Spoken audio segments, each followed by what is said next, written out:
Sa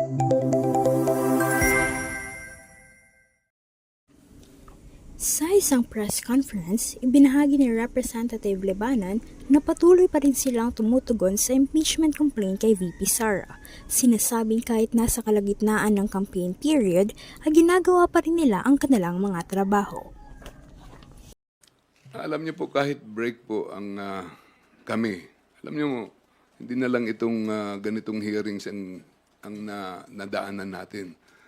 Mula ng 11th Congress ay marami na akong nakita kahit nung panahon ng mga break obligado because impeachment is separate from the regular hearings of the House.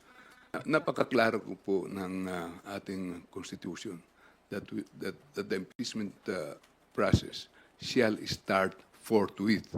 Anong ibig sabihin ng forthwith? Right away, without delay. Kami naman po, sa 11-man prosecution team, we have to follow this. That we have to assume our duties and responsibilities para gampanan po namin. Medyo gusto rin namin mangampanya, mag-break, ganun din. Pero because of this provision of the Constitution, wala kaming magagawa eh. Dagdag pa niya na naghain sila ng motion para kay VP Sara at binibigyan siya ng 10 araw para sumagot sa articles of impeachment.